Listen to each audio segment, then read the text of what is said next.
உலக பாலியல் நல தின வாழ்த்துக்கள் அனைவருக்கும். இன்னைக்கு வந்து செப்டம்பர் 4 வேர்ல்டு ஹெல்த் ஆர்கனைசேஷன் உலக பாலியல் நல மருத்துவர் சங்கம் எல்லோரும் சேர்ந்து செப்டம்பர் 4 உலக பாலியல் நல தினமாக கடந்த 20 வருடங்களாக அனுசரித்து வரோம். இதற்கு எதுக்கு ஒரு நாள் செப்டம்பர் 4 என்ன அப்படி ஒரு விஷயம் அப்படின்னா, sexual rights are human rights, மனித உரிமைகள். பாலியல் உரிமைகள் என்பது மனித உரிமைகள். நம்ம பாலியல் பற்றி நிறைய பேசினா கூட இன்னும் கூட பாலியல் உரிமைகள் முழுமையாக எல்லோருக்கும் சென்றடையல அப்படின்றதான். இதை பற்றிய ஒன்று உரிமைகள், அது இல்லாததான் நம்ம பார்க்கிறோம், வரிசையா பார்த்துக்கிட்டு இருக்கோம். கல்கட்டாவில் நடந்த கற்பழிப்பு மற்றும் படுகொலை, இப்போ பூதாகரமாக கிளம்பிக்கிட்டு இருக்க திரைப்பட துறைகள், மலையாளம், தெலுங்கு மற்ற பல்வேறு துறைகள்லையும் கிளம்பிக்கிட்டு இருக்க பாலியல் புகார்கள், இப்படி பல விஷயங்கள் நடந்துருக்கு. இதை தவிர HIV பரவல். அப்போ பாலியல் பற்றிய ஒரு மிகப்பெரிய அறியாமை இருக்கிறத நம்ம பார்க்க முடியும். உலகம் எங்கும் இதை பற்றிய மிகப்பெரிய ஒரு அறியாமை இருக்கு. அப்போ இதை தெளிவுபடுத்துவதற்காக உலக பாலியல் நல தினமாக உலக சுகாதார நிறுவனமும் உலக பாலியல் நல மருத்துவர் சங்கமும் சேர்ந்து செப்டம்பர் 4 நடத்துறாங்க. இத மிக உலகம் முழுவதும் 60 நாடுகள்ல இன்றைக்கு கருத்தரங்கங்கள், ரவுண்ட் டேபிள் டிஸ்கஷன்ஸ், கான்ஃபரன்சஸ், அதே மாதிரி கண்காட்சிகள், பல நடவடிக்கைகள் உலகம் முழுவதும் இன்னைக்கு நடந்துகிட்டு இருக்கு. 60 நாடுகள்ல உலகம் முழுவதும். நாம இதை 20 வருடங்களாக கொண்டாடிக்கிட்டு இருக்கோம். இந்த பாலியல் நலம் என்பது எளிமையா ஒரு டைமென்ஷன் இல்லை. இதுக்கு வந்து ஒரு 5 முகங்கள் இருக்கு. ஒன்று வந்து எமோஷனல், ரெண்டாவது உடல் ரீதியான பிசிக்கல், மன ரீதியானது சைக்காலஜிக்கல், ஸ்பிரிச்சுவல், இப்படி பல்வேறு முகங்கள் இருக்கு. எமோஷனலா பிளாக்மெயில் பண்ணலாம். ஒரு சின்ன குழந்தைகளை, ஸ்கூல் போற குழந்தைகளை எமோஷனலா பிளாக்மெயில் பண்ண முடியும், தவறாக நடத்த முடியும். உடல் ரீதியான துன்புறுத்தல்கள், அதான் நம்ம பார்த்தோம். கொலை அளவுக்கு நம்ம பார்க்கிறோம். இந்த கொலை பண்றது வந்து ரிப்போர்ட் ஆகுறது டிப் ஆஃப் ஐஸ்பர்க்னு சொல்லுவோம். ஒரு 10% கூட ரிப்போர்ட் ஆகுறது இல்லை. என்ன மாதிரி கேசஸ் எல்லாம் ரிப்போர்ட் ஆகுதுன்னா, கடுமையான வன்முறைக்கு ஆளாகி உயிர் இழந்தவர்கள் அல்லது கிட்டத்தட்ட சிகிச்சை மருத்துவமனையில சேர்ந்து ஆபத்தான நிலையில சிகிச்சை பெறவங்க தான் எஃப்ஐஆர் போட்டு ரிப்போர்ட் ஆகுது. 90% பாலியல் வன்முறைகள், பாலியல் அத்துமீறல்கள் ரிப்போர்ட்டே ஆகிறது இல்லை.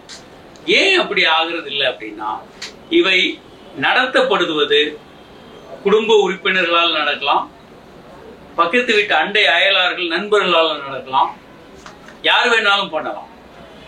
71% நெருங்கிய குடும்ப உறவினர்கள் நண்பர்களால் தான் இந்த வன்முறை நடக்குது. ஒரு சிறிய சதவீதம் தான் யார் என்று தெரியாத அயலார்களால நடக்குது. தெரிந்தவர்களால் நடக்கிறது தான் மெஜாரிட்டி. இது ஒரு உயிருக்கு ஆபத்து இல்லாத ஒரு சூழல் நடக்கும்போது அது ரிப்போர்ட் ஆகிறது இல்லை, போலீஸுக்கு போறது இல்லை, நம்ம ரெக்கார்ட்ஸ்லையும் ரிப்போர்ட் ஆகிறது இல்லை. ஏன் அப்படின்னா, குடும்பம் பேரு கெட்டு போயிடும், பெண்ணுக்கு பின்னால் கல்யாணம் இருக்காது, இப்படி பல்வேறு காரணங்களால இது ரிப்போர்ட் ஆகிறது இல்லை. அப்போ இந்த பாலியல் வன்முறை என்பது ஒரு கட்டத்துல முழுமையாக தவிர்க்க வேண்டும் அப்படின்றது தான் இந்த உலக பாலியல் நல தினம். இதை கொண்டாடுறோம். இதற்கு பல விஷயங்களை நம்ம பேசணும். இதை ஞாபகப்படுத்திக்கிட்டே இருக்கணும் திரும்ப திரும்ப. என்னென்ன வன்முறைகள் நடக்குது, அதற்கு தீர்வு அப்படின்னா, ஒன்று வந்து பாலியல் கல்வி. நம்மள ப்ராப்பரான பாலியல் கல்வி இல்லைன்னா இந்த பிரச்சனைகள் அதிகமாகிக்கிட்டே தான் இருக்கும். பல நாடுகளில் இது அதிகமாகிறதுக்கு ஒரு பக்கம் ஆபாச திரைப்படங்கள், சொசைட்டியினுடைய எழுதப்படாத விதிமுறைகள், பெண்ணை அடிமையாக பார்க்கறது, சினிமா படங்கள் பெண்ணை ஒரு போக பொருளாக பார்க்கறது, பல காரணங்கள். இப்போ ஒரு பெண் மீது வன்முறை செலுத்தப்படும் போது அந்த பெண்ணுக்கு எப்படி ரியாக்ட் பண்ணணும்னு தெரியாது. ஸோ அதை சொல்லித்தரணும். அப்போ குட் டச் பேட் டச் சொல்லித்தரோம். ஒரு தவறான சூழல் இருக்கு அப்படின்னா அந்த சூழல்ல இருந்து அந்த பெண் எப்படி தற்காத்து கொள்ளணும் அதை சொல்லித்தரணும். இப்படி பல்வேறு விஷயங்களை சொல்லித்தரணும். பாலியல் விஷயங்கள்ல 2 விஷயங்களை நம்ம பார்க்கிறோம். ஒன்று பாலியல் எக்ஸஸ், அதிகமா வெளியே தேவையற்ற உறவுகள், அதனால வரக்கூடிய பால்வினை நோய்கள், HIV தொற்று, பால்வினை நோய்கள், அந்த மாதிரியான தேவையற்ற துன்புறுத்தல்கள் எல்லாம். இன்னொரு பக்கம் காயினோட இன்னொரு மறுபக்கம் பாலியல் பிரச்சனைகள். அவங்களால முழுமையா உடலுறவு கொள்ள முடியல, 2 பேரும் சந்தோஷமாக வாழ முடியல, ஒரு அதுல ஆண்மை குறைவு இருந்தா அது 2 பேருக்குமே தான் பாதிப்பு. ஆணுக்கு மட்டுமல்ல, அது பெண்ணுக்கும் தான். 2 பேருக்குமே அந்த ஒரு இன்பமான வாழ்க்கையை நடத்த முடியாது. பிந்து முந்துதல், பல்வேறு பிரச்சனைகள் இவர்களுக்குள்ளே இருக்கு. அப்ப இதை எப்படி கையாளுவது, இதை பற்றிய ஒரு விழிப்புணர்வு. அதே மாதிரி குழந்தையின்மை அவங்க பாலியல் பிரச்சனைகள்ல ஒரு மிகப்பெரிய தாக்கத்தை ஏற்படுத்துது. குழந்தை இன்மை, அதனால குழந்தையின்மை பொறுத்த வரைக்கும் அதுவும் ஒரு காரணம். பாலியல் பிரச்சனைகள்ல அவங்களுக்குள்ள உறவு பிரிகிறது, விவாகரத்து வருது. இந்த வருடம் ஒரு புதிய தீம் சொல்லியிருக்காங்க. போன வருடம் கன்சென்ட். போன வருடம் உலக பாலியல் நல மருத்துவர் சங்கம் கன்சென்ட், ஒரு பெண்ணை ஏதாவது தொடுவதோ ஒரு விருப்பம் இல்லாம எந்த விதமான அணுகுமுறையும் கூடாது, கன்சென்ட் இல்லாமன்றதுதான் போன வருடம் உலக பாலியல் மருத்துவர் சங்கத்தினுடைய ஒரு ஸ்லோகன். இந்த வருடம் பாசிட்டிவ் ரிலேஷன்ஷிப், ஒரு நேர்மறையான ரிலேஷன்ஷிப்பை எப்படி மெயின்டைன் பண்றது, அதுக்கு ஒரு நிறைய விஷயங்களை அவங்க சொல்லியிருக்காங்க. உறவு முறைகளை எப்படி மெயின்டைன் பண்றது. அதனால இந்த பாலியல் நலம் பற்றி நாம தெளிவாக திரும்ப திரும்ப பேசணும். சில நாடுகள்ல ஓரளவுக்கு இதுல இம்ப்ரூவ்மெண்ட் இருக்கு. 2 வகை நாடுகள். ஒண்ணு சிங்கப்பூர் போன்ற நாடுகள், சில நாடுகள்ல நார்வே, சிங்கப்பூர், சில நாடுகள்ல கடுமையான சட்டங்கள் இருக்கு. பெண்கள் மீதான எந்த விதமான அத்துமீறல்கள், வன்முறையும் கடுமையான தண்டனை. 2வது சோசியலிச நாடுகள்ல பெரிய அளவுக்கு ஒரு முன்னேற்றம் இருக்கு. அங்க சமத்துவம், பாலியல் சமத்துவம் இருக்கு.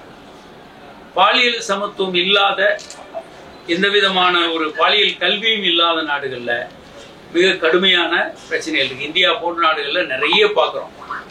பாலியல் தொற்று அதிகமாகிக்கிட்டே இருக்கு. ஒரு பக்கம் HIV தொற்று அதிகமாகிக்கிட்டே இருக்கு. இந்த மாதிரி பாலியல் அத்துமீறல்கள் ஒரு வருடத்துல ரிப்போர்ட் ஆன கேஸ் மட்டும் ஒரு நாளைக்கு கிட்டத்தட்ட 31,000 கேஸ் ரிப்போர்ட் ஆகுது. இது ரிப்போர்ட் ஆகிற கேஸ். கிட்டத்தட்ட 16 நிமிடத்திற்கு ஒரு பெண்ணுக்கு பிரச்சனை ஏதாவது நடந்துகிட்டு இருக்கு. ஆனா இதோட இன்னும் உண்மையில அதிகமா இருக்கலாம். ஏன்னா 140 கோடிக்கு மேல இருக்கக்கூடிய ஜனத்தொகையுள்ள ஒரு நாட்டுல இன்னும் அதிகமா இருக்கும். ரிப்போர்ட் ஆகிற கேசஸ் மட்டும்தான் ஆணையம், இது சம்பந்தப்பட்ட ஆணையத்துல அந்த தகவல்கள் இருக்கு. ஆனா ரிப்போர்ட் ஆகாத கேசஸ் இன்னும் அதிகமாக இருக்கக்கூடும். அடுத்து பாலியல் பிரச்சனைகளோட இருக்கிறவங்க அப்படின்னா குழந்தையின்மை, ஆண்மை குறைவு, இதெல்லாம் புதிய நவீன கண்டுபிடிப்புகளை நம்ம இதோட சேர்த்து இந்த நிகழ்ச்சியில சொல்றோம், இந்த கண்காட்சியில கொண்டு வரோம். நவீன கண்டுபிடிப்பு அப்படின்னா உலகத்தை புரட்டி போடக்கூடிய ஒரு புத்தம் புதிய கண்டுபிடிப்பு அப்படின்னா அது ஸ்டெம் செல்ஸ் தான். ஸ்டெம் செல் விழிப்புணர்வு தினமும் அடுத்து வருது. 2ஐயும் சேர்த்து பாலியல் நலம், ஸ்டெம் செல் விழிப்புணர்வு, இந்த கண்காட்சி நடக்குது. உச்சி முதல் உள்ளங்கால் வரை பல்வேறு விஷயங்களை ஸ்டெம் செல் சரி செய்யுது. ஸ்டெம் செல் ஏற்கனவே நம்ம பாடியில எல்லா இடத்துலயும் இருக்கு. ஆனா அது போதுமான அளவுக்கு இல்லை அப்படின்னா ஒரு நோய்வாய்ப்பட்ட இடத்துல அது நோய் சரியாகாது. அப்ப ஸ்டெம் செல்களை நம்ம உடல்ல இருந்து எடுக்க முடியும். நம்ம வயிற்றுல இருக்க கொழுப்பு வந்து நமக்கு தேவையில்லாத ஒரு விஷயம். இன்னைக்கும் தொப்பை வச்சிருக்கவங்க எல்லாம் அதை எப்படியாவது குறைக்கணும் அப்படின்னு முயற்சி பண்ணுவாங்க. ஆனா இந்த வயிற்று கொழுப்புல இருக்க ஒரு பாசிட்டிவான விஷயம், அதுல ஸ்டெம் செல்கள் 500 மடங்கு அதிகம் இருக்கு. இந்த ஸ்டெம் செல்களை எடுத்து பாதிக்கப்பட்ட இடத்துல செலுத்தும் போது அந்த இடத்தை ரிப்பேர் பண்ணுது. எந்த அளவுக்கு அப்படின்னா அந்த நோய்களை சரி செய்ய முடியும். மூளையில பல்வேறு நோய்களுக்கு, பார்க்கின்சன்ஸ், அதே மாதிரி டிமென்ஷியா, மறதி நோய், பல நோய்கள், இருதய ஹார்ட் அட்டாக்கு இப்ப பயன்படுத்த முடியும் யோசிச்சுட்டு இருக்காங்க. கண்ணுல இருக்கக்கூடிய பல நோய்கள், ரெட்டினைட்டிஸ் பிக்மெண்டோசா, மூட்டு, எல்லா இப்போ இனிமேல் வந்து நம்மளுடைய மூட்டு மாற்று அறுவை சிகிச்சை பண்ண வேண்டியதில்லை. அந்த அளவுக்கு அது ஆண்களுக்கு வந்து ஆணுறுப்புல இந்த ஸ்டெம் செல்ஸ் செலுத்தும் போது ஆண்மை குறைவை அது வந்து சரி செய்கிறது. ஆணுறுப்பை ரிப்பேர் பண்ணி ரீஜெனரேட் பண்ணி சரி பண்ணுது. அதே மாதிரி குழந்தையின்மைக்கு வந்து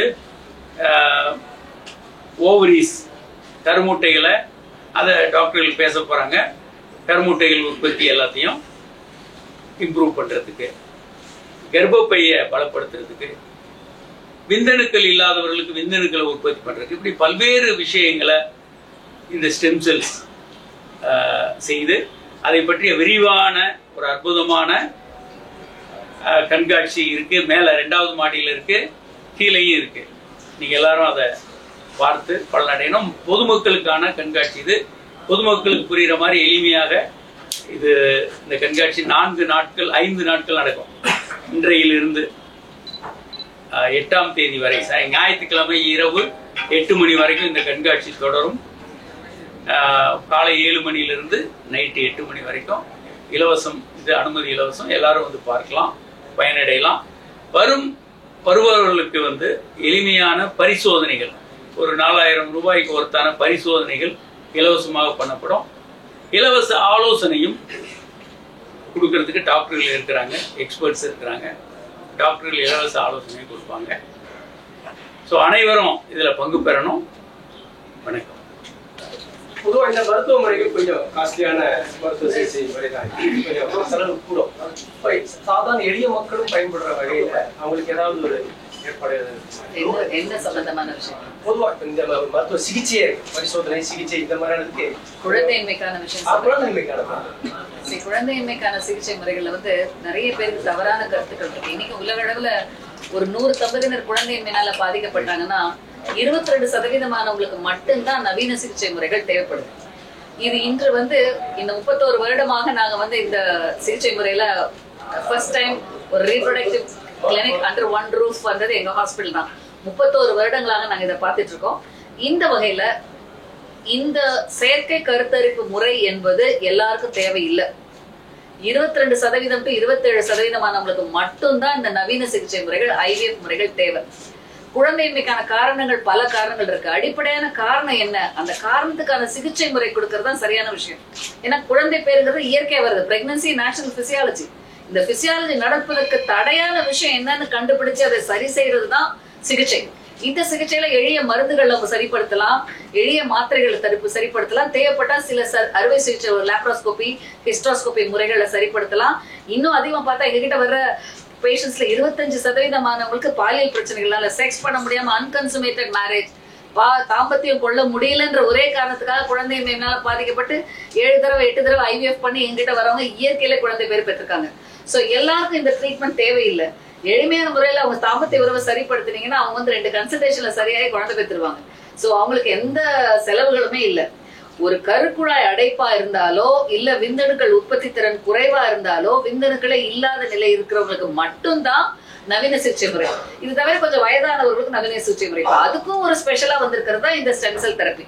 இந்த ஸ்டெம் செல் தெரப்பில ஈவன் சினை முட்டைகள் ரொம்ப குறைவா இருக்க பெண்கள். ஏன்னா இப்ப நம்ம அதிகரித்து வருகிற 3 விஷயம். இன்னைக்கு வந்து திருமண வயதுங்கிறது ரொம்ப அதிகம். முன்னாடி வந்து சின்ன வயசுல கல்யாணம் பண்ணவங்க நிறைய பேர். ஆனா இன்னைக்கு வந்து திருமண வயதுங்கிறது சாதாரண 30 வயதுக்கு மேல வருகிறவங்க நிறைய பேர். 29 வயதுல கல்யாணம் பண்றவங்க நிறைய பேர். செட்டில் ஆன அப்புறம் தான் கேரியர் செட்டிலிங், அப்புறம் தான் குழந்தை கல்யாணம், அதுக்கப்புறம் தான் குழந்தைங்க நினைக்கிறவங்க ரொம்ப அதிகம். சோ இந்த காலகட்டத்துல வயது அதிகமாகும் போது கருமுட்டைகள் எண்ணிக்கை குறைவாகிறதுங்கிறது எல்லாருக்கும் அறிந்த விஷயம். இதனால குழந்தையின்மை என்பது அதிகரித்து வருகிறது அப்படின்ற ஒரு பார்வை நம்ம நினைக்கிறோம். இன்ஃபர்டிலிட்டி நிறைய ஆச்சா, நிறைய பேர் கேட்டீங்க. இதுக்கு ஒரு முக்கியமான காரணம் திருமண வயது, குழந்தை பேர் எடுத்துக்கொள்ற வயது. இரண்டாவது, இன்னைக்கு நம்ம பாதிக்கப்படுற பல விஷயம் என்விரான்மெண்டல், நம்ம சாப்பிட்றதுல இருந்து குடிக்கிறதுல இருந்து பாக்கு எல்லா உணர்வுகளை யூஸ் பண்ற எல்லா பொருள்கள்லயும் கெமிக்கல்ஸ் இருக்கு. இவை அனைத்துமே எல்லா ஹார்மோன் டிஸ்ரப்டர்னு சொல்லுவாங்க, எண்டோக்ரைன் டிஸ்ரப்டர் சொல்றாங்க. இந்த எண்டோக்ரைன் டிஸ்ரப்ஷன் வந்து எல்லா செல்களையும் பாதிக்கிற மாதிரி விரைவில் உற்பத்தி ஆகிற எக் செல்ஸ், அதாவது ஊசைட்ஸ், ஸ்பெர்ம்ஸ், இதற்றை அதிகமாக பாதிக்கிறது. அதனால இன்னைக்கு ஒரு பெரிய இஸ்ரேல்ல எடுத்த ஒரு பெரிய ஆய்வின் படி ஒவ்வொரு வருடமும் விந்தணுக்களுடைய உற்பத்தி திறன் 1% குறையுதுங்கிறாங்க. 1950 இருந்து 60 வரைக்கும் ஒரு 10 வருடத்துல எடுத்த ஒரு ஆய்வின் கணக்குப்படி அதுக்கு முன்னாடி இந்த விந்தணுக்கள் எண்ணிக்கை 10% அந்த 10 வருஷத்துல குறைஞ்சிருக்கு. சோ இத கணக்கு பண்ணா இன்னொரு 40-30 வருஷத்துல விந்தணுக்களே இல்லாத நிலை வருமா அப்படிங்கறது எல்லாரும் எதிர்நோக்குற ஒரு ஒரு அதிர்ச்சிகரமான விஷயமாக கருதுறாங்க. சோ அந்த வகையில ஆண்கள் விந்தணுக்கள் குறைபாடுங்கிறது இதுக்கு பல காரணங்கள். இன்னைக்கு வந்து எபிஜெனடிக் ரீசன்ஸ் சொல்றதான் விஷயம். இந்த endocrine disruption and epigenetic reasons by the environmental toxins. நம்ம இந்த வார்னிஷ், பாலிஷ், பெயிண்ட், நம்ம போடுற காஸ்மெட்டிக், நம்ம குடிக்கிற தண்ணி எல்லாத்துலயுமே கெமிக்கல்ஸ் இருக்கு. இந்த கெமிக்கல்ஸ் அனைத்துமே எண்டோக்ரைன் டிஸ்ரப்ஷனை உருவாக்குகிறது. அது ஒவ்வொருவருக்கும் வெவ்வேறு மாதிரி வருது. அதனாலதான் இன்னைக்கு வந்து விந்தணுக்கள் குறைவாகிறது, கருமுட்டைகள் குறைவாகிறது, இளவயது பெண்களுக்கே எக்ஸ் குறைவாகுது. சோ இந்த மாதிரியானவங்களுக்கு தான் சிகிச்சை முறைகள்ல நவீனம் நம்ம நினைக்கிறோமே தவிர எல்லாருக்கும் அந்த மாதிரி சிகிச்சை தேவையில்லை. அதற்கான வழிமுறை தான் இன்னைக்கு இந்த ஸ்டெம் செல்ஸ் கொடுக்குறது. ஸ்டெம் செல்ஸ்ல முக்கியமான விஷயமே அது வந்து ஒரு ரிப்பரேட்டிவ், அதை ரீஜெனரேட் பண்ணுது, அந்த ஃபங்க்ஷன்ஸை ரெஸ்டோரேட் பண்ணுது, அதுக்கு செயலிழந்த செல்களையும் செயல்பெற வைக்கிறது. இதன் மூலமாக ஒரு இயற்கையாக அவங்களோட உடலில் உள்ள ரிப்பரேட், நமக்கு ஒரு இடத்துல அடிபட்டுச்சுன்னா உடனே அந்த இடத்துல வந்து பிளேட்லெட், அதுக்கடுத்து ஸ்டெம் செல்ஸ் வந்துதான் அதை வந்து சரி செய்யுது. இதனை சரி செய்வதற்கான அடிப்படை முறை தான் இப்ப ஆய்வுல கண்டுபிடிச்சிருக்காங்க. இதன் மூலமாக இந்த அழிகிற செல்ஸ் எல்லாத்தையும் புதுப்பித்து உருப்பித்து அதை உருவாக்குறதுக்கான வழிமுறை இந்த ஸ்டெம் செல்ஸ் எல்லாம் இருக்கு. சோ அந்த வகையில இதற்கான நவீன சிகிச்சை முறைன்னு இந்த மாதிரி இழந்து வருகிறவங்களுக்கு தேவைதானே தவிர எல்லாருக்கும் சிகிச்சை முறை தேவையில்லை.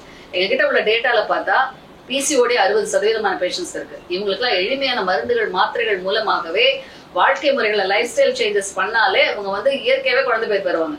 இது தவறாக அவங்களாம் வந்து ஒரு 5 வருஷம் 6 வருஷம் குழந்தை இல்லைன்னா உடனே இப்ப இருக்கிற மக்களோட எண்ணிக்கை நாங்க பாக்குற மாற்றங்கள், கடந்த 10 வருஷத்துல பாக்குற மாற்றங்கள் என்னன்னா எல்லாரும் உடனே இன்ஸ்டன்ட் ரிலீஃப், கம்ப்யூட்டர் மாதிரி எல்லாருக்கும் மெஷின் மாதிரி ஒரு டச் பண்ணோன்னே எல்லாம் வந்துடும். டச் ஸ்கிரீன், டச் மாதிரி தான் போனோடனே ட்ரீட்மெண்ட் கொடுத்தா குழந்தை வந்துடணும் அப்படின்னு நினைக்கிறாங்க. நிறைய பேரால காத்துக்கொள்ள முடியறது இல்ல, அதை கவனிச்சு லைஃப் ஸ்டைல் மாடிஃபிகேஷன்ஸ் பண்ண முடியறது இல்ல, உடனே ஏதாவது ஒரு அட்வான்ஸ் ட்ரீட்மெண்ட் பண்ணுங்கன்னு சொல்றாங்க.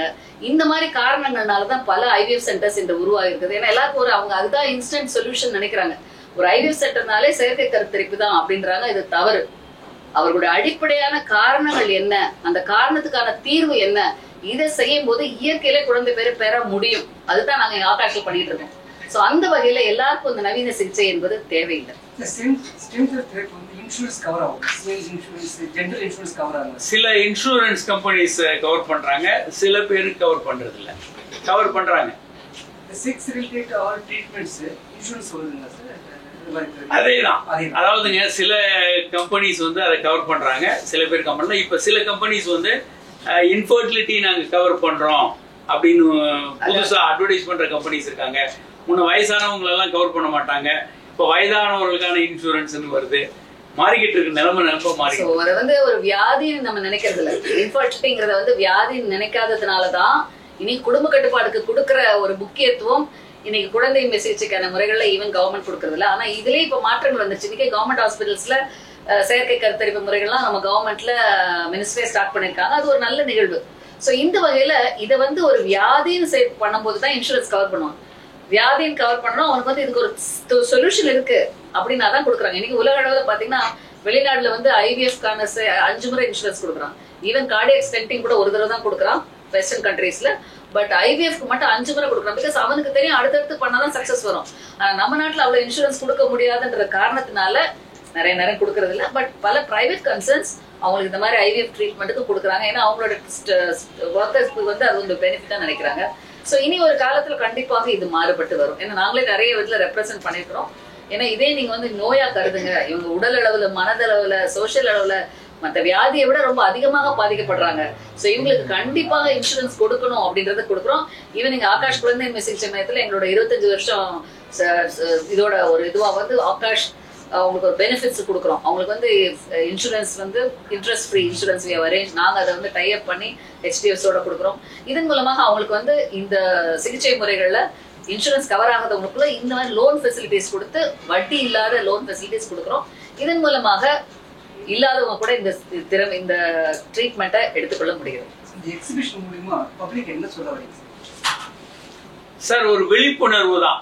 முதல்ல வந்து பாலியல் பற்றிய விழிப்புணர்வு கண்டிப்பாக வேணும் மக்களுக்கு. பாலியல் பற்றிய அறியாமை ஒரு பக்கம் மிகப்பெரிய அளவுக்கு இருக்கு, எல்லாருக்கும் இருக்கு. இது வந்து சிறுவர்களுக்கு தான் அப்படின்னு இல்லை, சிறு வயதிலிருந்து நம்ம உயிருள்ள வரைக்கும் நிறைய குழப்பங்கள் இருக்கு. வயதான காலத்துல எந்த வயது வரைக்கும் தாம்பத்திய உறவு வச்சுக்கலாம், ஒரு 70 வயது 80 வயது பண்ணவங்களுக்கு உடல் நலிவுற்றுமா, வச்சுக்கலாமா, சரியா தப்பா, கர்ப்பப்பை எடுத்துட்டா இல்ல மாதவிலக்கு நின்றுச்சா உறவு வச்சுக்கலாமா, ஏராளமான கேள்விகள் இருந்துகிட்டே இருக்கும். இந்த கேள்விகள் ஒண்ணு. ரெண்டாவது, இன்னைக்கு மசாஜ் பார்லர் இந்த மாதிரியான பாலியல் தொழில் ரொம்ப அதிகமா இருக்கு எல்லா இடங்கள்லயும். பாலியல் பற்றிய கேள்வி இப்ப நிறைய வருது. எனக்கு HIV வருமா, பால்வீரிய நோய் வருமா, திருமணத்துக்கு வெளியே ஒரு பார்ட்டிகள் அது இதுன்னு போயிட்டு, அப்போ அதை பற்றி ஒரு தெளிவு வேணும். அதே தவிர பெண்களுக்கான பிரச்சனைகள், இந்த மாதிரி பாலியல் அபியூஸ் வந்து நீங்க நம்ப முடியாத அளவுக்கு இருக்கு. 64 சென்னையில எடுத்த ஆய்வு, துலிப் எடுத்த நிறுவனம் எடுத்த ஆய்வு, 64% பெண் குழந்தைகளும் 53% ஆண் குழந்தைகளும் வாழ்க்கையில கண்டிப்பா ஏதாவது ஒரு கட்டத்துல பாலியல் துன்புறுத்தலுக்கு ஆளாகிறாங்க. அப்ப ரேட் எவ்வளவு பாருங்க. பல பேர் என்ன நம்ம நினைச்சுக்கோ, நம்ம வீடுகளில் இருக்கவங்க எல்லாம் ரொம்ப சேஃப்னு. அப்படியெல்லாம் கிடையவே கிடையாது. யார் வேண்டுமானாலும் எந்த இடத்துல வேண்டாலும், ஸ்கூல்ல நடக்கலாம், காலேஜில் நடக்கலாம், போற வேன்ல நடக்கலாம், இல்ல நம்ம வீடுகளில் இருக்க பெரியவங்க, பக்கத்து வீட்டு அங்கிள், யார் வேணாலும் இதை பண்ண முடியும். அப்போ இதெல்லாம் வந்து இந்த கல்வி மூலமா தான் சொல்லித்தரணும். பெற்றோர்கள் தான் அதை ஆரம்பிக்கணும். ஆனா அன்பார்ச்சுனேட்டா அப்படி யாரும் ஆரம்பிக்கல. அப்போ இந்த விஷயங்களை பற்றிய இப்போ ஒரு 17 வயது பையன் வந்து தெரிஞ்சுக்கணும்னா எங்க தெரிய முடியாது. அந்த மாதிரி அக்சஸே நம்ம வைக்கல, ஆனா வைக்கணும். அதுக்காக தான் நாங்க என்ன பண்றோம்னா ஒரு ஹெல்ப்லைன் நம்பர் ஒன்று கொடுத்துருந்தோம், 9841266666ன்னு. அந்த ஆய்வுகள் 2 நாளைக்கு முன்னால அதை இதுல வெளியிட்டோம். அந்த மாதிரி ஹெல்ப்லைன்ல அவங்க ஒரு செல்போன் இருந்தா அவங்க கால் பண்ணலாம், ஒரு போன் இருந்தா அவங்க கால் பண்ணி அவங்க சந்தேகங்களை தீர்க்க முடியும். அவங்களுக்கான அக்சஸ் இருக்கணும். பல நாடுகள் அதை கொண்டு வந்திருக்காங்க. இளைஞர்கள் வந்து டக்குன்னு அவங்கள கேள்விகள், அவங்களுடைய சந்தேகங்கள், அவங்க பிரச்சனைகளை பேசுறதுக்கு கவுன்சிலிங்க்கு யாராவது வேணும் அப்படின்னு. இந்த வாய்ப்புகள் எல்லாம் நம்ம ஏற்படுத்தணும். செப்டம்பர் 4 உலக பாலியல் நல தினம். பாலியல் பற்றிய விழிப்புணர்வு, அதை தொடர்ந்து ஸ்டெம் செல் விழிப்புணர்வு தினம் வருது. இரண்டையும் இணைத்து பாலியல் நல கண்காட்சி, அதோட ஸ்டெம் செல் விழிப்புணர்வு கண்காட்சி இரண்டும் சென்னையில் உள்ள டாக்டர் காமராஜ் ஹாஸ்பிட்டல் வடபழனியில் இருக்கக்கூடிய நம்பர் 57 நூறடி சாலையில் இருக்கக்கூடிய மருத்துவமனையில் 5 நாட்கள் தொடர்ந்து நடக்குது. செப்டம்பர் 4, செப்டம்பர் 5, 6, 7, 8 ஞாயிறு இரவு 8 மணி வரைக்கும் நடக்கும். இலவசம். காலை 7 முதல் இரவு 8 மணி வரைக்கும் முழுமையாக இருக்கும். மருத்துவர்கள் அவங்க வர்றவங்களுக்கு விளக்கம் கொடுக்கறதுக்கு இருக்கிறாங்க. ஏதாவது கவுன்சிலிங் இதை பற்றி பேசணும், குழந்தையின்மை அல்லது ஆண்மை குறைவு, பாலியல் பிரச்சனைகள், அதே மாதிரி மூட்டு பிரச்சனைகள், அழகியல், பாலியல், நரம்பியல், எலும்பியல், இப்படி இந்த விஷயங்கள் சம்பந்தமாக, அதை தவிர ஸ்டெம் செல் பற்றிய பல்வேறு கருத்துக்கள், இதை பற்றி அவங்களுக்கு ஏதாவது தெளிவு வேணும், யாராருக்கெல்லாம் ஸ்டெம் செல் பயன்படும்னு தெரியணும் அப்படின்றவங்க இந்த கண்காட்சிக்கு வந்து தெரிந்து கொள்ளலாம். ரெண்டாவது, ஒரு விஞ்ஞானத்தினுடைய மிகப்பெரிய பாய்ச்சல் இது. எதிர்காலத்தில் 2 விஷயம்தான். ஒன்று வந்து ஸ்டெம் செல், இன்னொன்று ஆர்டிஃபிஷியல் இன்டெலிஜென்ஸ். இந்த 2 தான் உலகத்தில் மிகப்பெரிய ஒரு மாற்றத்தை கொண்டு வரப்போகுது. அதில் ஒரு துறை தான் இந்த ஸ்டெம் செல். இதில் பல்வேறு புதிய சிகிச்சை முறைகள் மாறி இருக்கு. வர்றவங்க வந்து இதை பற்றி புரிந்து கொள்ள முடியும். சாதாரண மக்கள் வந்து இதை பற்றி புரிந்து கொள்ள முடியும். இரண்டாவது, வர்றவங்களுக்கு ஒரு 4000 அளவுக்கான ரூபாய்க்கான சில டெஸ்ட்டுகள் இலவசமாக பண்ணப்படும். மருத்துவருடைய கவுன்சிலிங், எக்ஸ்பர்ட்டோட கவுன்சிலிங் இலவசம். வணக்கம். இன்று ஆகாஷ் குழந்தையின்மை சிகிச்சை மையம் மற்றும் காமராஜ் ஸ்பெஷாலிட்டி ஹாஸ்பிட்டலுடைய ஒரு சரித்திர நாள்ல குறிக்கப்பட வேண்டிய ஒரு நாள். இந்த தினத்துல எங்களோட அருமை நம்ம south Chennai member of parliament doctor Smriti Tamil Thangapandian இவர்கள் எம்பி என்பதை விட எங்களுடைய உடன்பிறவா அக்கா என்ற முறையில நான் வந்து ரொம்ப பெருமையா அக்காவை இந்த நிகழ்வுக்கு வரவேற்கிறேன். இந்த நிகழ்ச்சி இன்று செப்டம்பர் 4ஆம் தேதி உலக பாலியல் தினம், அதாவது world sexual health day. Every year இந்த sexual health day Akash hospital மற்றும் காமராஜ் மல்டி ஸ்பெஷாலிட்டி ஹாஸ்பிட்டல் இவை இணைந்து பலவிதமான awareness programme we are creating. இதன் தொடர்பாக இந்த வருடம் இந்த 21வது உலக பாலியல் தினத்தை முன்னிட்டு இன்று செக்ஷுவல் அண்ட் ரீப்ரொடக்டிவ் மெடிசின் அதனோடு சேர்ந்து ஸ்டெம் செல் அவேர்னஸ் டே இன் தொடர்பாக இன்று பொதுமக்களுக்கு அவர்களுடைய அளவுல தெரிந்து கொள்கிற மாதிரி பல விதமான கருத்துக்களை ஒரு எக்ஸிபிஷனாக தொடங்கி வைக்க மேடம் வந்திருக்காங்க. அவங்கள பற்றி சொல்ல வேண்டிய விஷயம் உங்களுக்கு நிறைய விஷயங்கள் இருக்கு. அதுல சில விஷயங்களை நான் சொல்ல உங்களோட I want to tell you. அக்காவோட பிறந்த ஊர் வந்து விருதுநகர் பக்கத்துல Mallankinaru. She has received her primary education from Mallanginar and she is from a teacher's family. அக்காவோட father mother ரெண்டு பேருமே teachers and they were all into the politics right from the young age. When I know her right way back 50 years back, I know her. So it is all a very very great one. அக்காவோட speciality என்னன்னா she was a PhD in English and she was a professor in Queen Mary's College in English department, but she has done very great works in Tamil literature. Very much innovative and very much inspirational to study in English and to do a lot of work in Tamil. இது வந்து ரொம்ப ஒரு அற்புதமான விஷயம் அக்காவோட, அது ஒரு speciality. So எதை கொடுத்தாலும் அதை திறம்பட செய்வது அக்காவோட திறமை.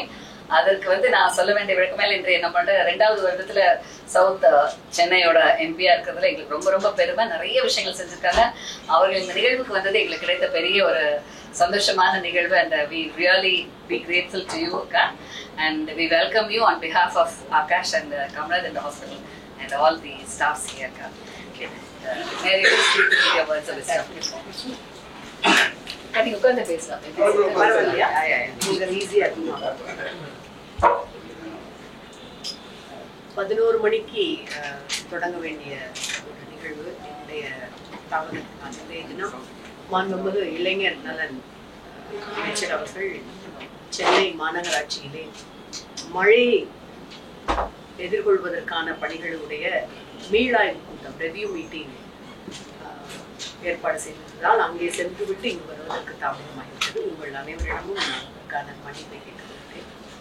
As my sister has rightly pointed out, அவங்க சொன்ன மாதிரி இந்த நாள் Aakash fertility centre and hospital for Kamaraj hospital for men's health, இந்த மருத்துவமனையினுடைய ஒரு சரித்திரத்தில் பொறிக்கப்பட வேண்டிய நாள்.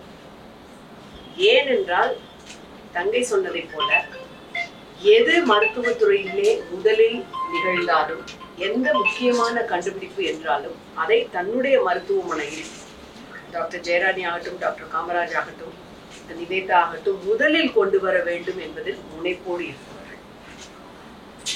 எம்பி என்று சொன்னார்கள், நான் விருதுநகரை சார்ந்தவள் என்று சொன்னார்கள். ஒன்று அவங்க சொல்ல மறந்துட்டாங்க, அவங்களும் நானும் ஸ்கூல்ல எனக்கு அவங்க வந்து தங்கச்சி 1 year ஜூனியர், அதனாலதான் 50 வருஷமா தெரியும்னு சொன்னாங்க. சத்திரிய மகளிர் மேல்நிலை பள்ளியில 2 பேரும் ஒன்னா படிச்சோம். That's why she is a family to me. என்னுடைய குடும்பத்தில் ஒருத்தி என் சகோதரி. இது மாதிரியான மிக மிக புதுமையான விஷயங்கள் மருத்துவ உலகிற்கு மட்டுமல்ல மக்களுக்கு தேவையான விஷயங்களை அறிமுகப்படுத்தும் பொழுதெல்லாம் அக்காவை வைத்து துவங்குவது என்பது அவளுக்கு மிக மிக மகிழ்ச்சிகரமான ஒன்று. அந்த வகையிலே இன்றைக்கு இந்த மிக முக்கியமான எக்ஸிபிஷனை துவங்கி வைப்பதிலே எனக்கு மிகுந்த மகிழ்ச்சி. கீழே அவர்கள் ஸ்டெம் செல் தெரப்பி என்றால் என்ன, மிக முக்கியமாக செக்ஷுவல் ஹெல்த் என்றால் என்ன என்பது குறித்து பொதுமக்கள் விழிப்புணர்வு பெற வேண்டும் என்பதற்காக வைத்திருந்த அந்த பதாகைகளை, போட்டோகிராஃப்ஸ் எல்லாவற்றையும் நான் பார்வையிட்டேன். இப்போ stem cell therapy I did a little bit of research. ஆனா எனக்கே இவங்க சொன்ன நிறைய விஷயங்கள் புதுமையா இருந்தது. Stem cell therapy and sexual ஹெல்த்ல வந்து இன்னைக்கு பாத்தீங்கன்னா the progress in stem cell research has been remarkable. As of 2024 1500க்கு மேற்பட்ட கிளினிக்கல் ட்ரையல்ஸ் வந்து உலகளாவிய அளவிலே இதிலே நடந்திருக்கின்றது. மிக முக்கியமா இது எதுக்கு உதவி பண்ணுது அப்படின்னா neurodegenerative diseases such as Parkinson's and அல்சைமர்ஸ்க்கு இந்த ரீஜெனரேட்டிவ் தெரப்பி உதவி பண்ணுதுன்னு நான் படிச்சேன். The global stem cell therapy market is projected to reach approximately $21 billion by 2025. அந்த அளவிற்கு உலக அளவிலே மிக மிக ஒரு முக்கியத்துவம் வாய்ந்த ஒரு துறையாக இது திகழ்கின்றது. நம்ம நாடும் இந்த துறையில மிக முக்கியமான விஷயங்களை செய்திருக்கின்றது. மிக மிக குறிப்பா இந்த செக்ஷுவல் ஹெல்த் பத்தி பேசுறது, அதை பத்தி தெரிஞ்சுக்கிறதெல்லாம் ஒரு டேபு, அதை பத்தி பொதுவெளியில பேசக்கூடாது, இப்படியெல்லாம் இருந்த கருத்துக்களை எல்லாம் முதலில் உடைத்து இது குறித்து ஆணும் பெண்ணும் தெரிந்து கொள்வது அவசியம். Sexual health is very very important like mental health, physical health என்றெல்லாம் சொன்னவர் நம்முடைய சகோதரர் டாக்டர் காமராஜ் தான். அதுக்காக அவரை நான் ரொம்ப பாராட்டுறேன். ரொம்ப மிக முக்கியமான விஷயங்களை பொதுமக்களுக்கு அணுகுகின்ற வகையில நீங்க பார்த்துப்பீங்க. அவரை கேள்விகள் கேட்பதும் அது குறித்த ஒரு புரிதலை உருவாக்குவதும். So recent studies indicate that approximately 60% of adolescents in India lack access to proper sexual health education.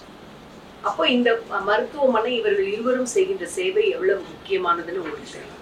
இப்போ தமிழ்நாடை நீங்க எடுத்துக்கிட்டீங்கன்னா நம்முடைய மாண்புமிகு முதலமைச்சர் அவருடைய தலைமைக்கு the state government has taken many key initiatives இந்த மாதிரி pressing issues-அ அட்ரஸ் பண்றதுக்கு. மிக குறிப்பா இந்த realm of stem cell research, Tamil Nadu has made substantial investments in developing research infrastructure. முக்கியமா Tamil Nadu medical university and Tamil Nadu biotechnology initiative வந்து இதுல ரொம்ப முக்கியமான பங்கு வைத்திருக்கு. நம்மளுடைய state has specialised stem cell research centres. குறிப்பிட்டு சொல்லணும்னா Tamil Nadu stem cell research institute இருக்கு. அது மூலமா இது பத்தின நிறைய அவேர்னஸ் ப்ரோக்ராம நம்ம அரசாங்கம் மாண்புமிகு முதலமைச்சர் அவர்கள் சார்பில் செய்துட்டு வருது. மிக முக்கியமா நான் குறிப்பிட்டு சொல்லணும்னா தமிழ்நாடு தான் ஒரு முன்னோடி மாநிலமா setting up ethical frameworks and guidelines. இந்த துறையில எத்திக்கலா, அதாவது ஒரு அறம் சார்ந்த விழுமியங்களோடு எத்திக்கலா கைட்லைன்ஸை வச்சிருக்கிறது நம்ம கவர்மெண்ட் ஒண்ணுதான். செக்ஷுவல் ஹெல்த்ல தமிழ்நாடு வந்து ரொம்ப மிகச்சிறந்த இனிஷியேட்டிவ்ஸ் எடுத்திருக்கு. அதுக்கு ரொம்ப முக்கியமான programme Tamil Nadu health system reform programme. அது வேர்ல்ட் பேங்கோட சப்போர்ட்டோட பண்ணிட்டு. இப்போ இவ்வளவு தமிழ்நாட்டுல இந்த ஸ்டெம் செல் தெரப்பிக்கு செக்ஷுவல் ஹெல்த்துக்கு ஒரு கண்டியூசிவ் அட்மாஸ்பியர் நிலவரப்போ மருத்துவர்கள் இவர்களை போல 2 மருத்துவர்கள், இளைய மருத்துவர் நிவேதா, தம்பி, இவங்கெல்லாம் இதை முன்னெடுத்துட்டு போறதுங்கிறது ரொம்ப முக்கியமான விஷயம். நானே இங்க வந்து தெரிஞ்சுக்கிட்டது, நான் இவ்வளவு நாள் வரைக்கும் ஸ்டெம் செல் கொடுக்கறதுன்னா அது பிளசண்டா நம்ம தாய்மார்கள் கருவுற்ற அந்த இடத்துல அந்த கொடியில இருந்து மட்டும்தான் எடுக்க முடியும் நான் நினைச்சிட்டு இருந்தேன். இப்பதான் அவங்க சொன்னாங்க அது ஃபேட்ல இருந்து எடுக்கலாம். It is used even for knee surgery. It is used even to regenerate your ageing process. இந்த மாதிரியான விஷயங்கள் எல்லாம் எனக்கு இங்கே வந்தவுடன் தெரிந்தது. ரொம்ப ஆச்சரியமாக இருந்தது. அப்ப பொதுமக்களுக்கு இது எவ்வளவு முக்கியமான கான்ஃபரன்ஸ் அப்படிங்கறத நீங்க புரிஞ்சுக்கணும். மிக முக்கியமா நான் டாக்டர் ஜெயலலிட்ட, டாக்டர் காமராஜிட்ட எப்பவுமே வியந்து பார்க்கிற ஒரு விஷயம் என்னன்னா, அவங்க 2 பேரும் தேக்கம் இல்லாமல் மருத்துவத்துறையில் எப்பொழுதும் தன்னை புதுப்பித்துக் கொண்டே இருப்பார். என்ன புதுசா வருது இந்த இதுல, இப்ப ஸ்டெம் செல்ல என்ன புதுசா வருது, அதை உடனே இந்தியால வந்திருக்கோ இல்லையோ அல்லது சென்னையில வந்திருக்கோ இல்லையோ ஆகாஷ் மருத்துவமனையில உடனே கொண்டு வரணும். ஸோ அந்த ஒரு ஃபயர் அண்ட் பேஷன் தான் என்னுடைய தங்கைட்ட எனக்கு ரொம்ப பிடிச்ச விஷயம். எதையுமே திட்டமிடலோட மிகப்பெரிய ஒரு விழிப்புணர்வு இனிஷியேட்டிவா செய்யறது வழக்கம். ஒவ்வொரு முறையும் கிட்டத்தட்ட வருடங்களுக்கு ஒரு 4 கான்ஃபரன்சஸ், இனிஷியேட்டிவ் ப்ரோக்ராம்ஸ், அவேர்னஸ் ஆகுது இவங்க பண்ணிடுவாங்க. கப்புள் 2 பேரும் சேர்ந்து. போன வருஷம் கூட நான் அப்படி ஒரு பெரிய 2 days doctor conference, she was very very instrumental in that, அதில் வந்திருந்தேன். அந்த வகையில் பார்க்கும் பொழுது தென் சென்னை பாராளுமன்ற உறுப்பினராக என் தொகுதியிலே இருக்கின்ற இந்த மருத்துவமனையில் இன்றைக்கு இந்த கண்காட்சியை துவங்கி வைப்பதில் மகிழ்ச்சி என்றாலும் என்னுடைய உடன்பிறவா சகோதரியாக ஜெயாவினுடைய இந்த மிகப்பெரிய முயற்சிக்கு நானும் பங்கு பெற்று இதிலே துவங்கி வைப்பது மிகுந்த மகிழ்ச்சி.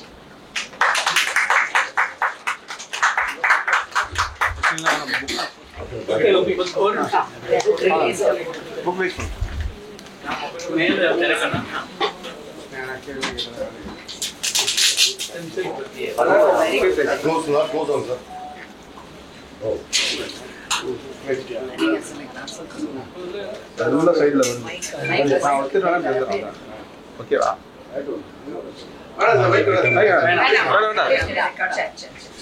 எக்கோ வருது. ஸ்டெம் செல்ஸ் பத்திய புத்தகம்.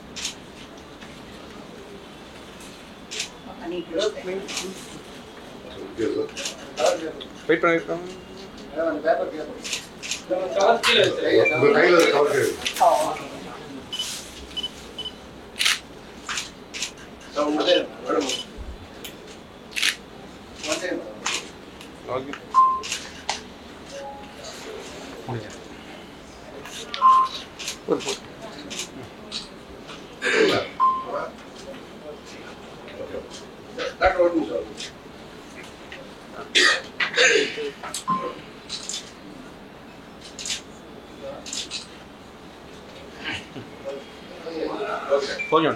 மேல இந்த குத்து விளக்கு ஏற்றது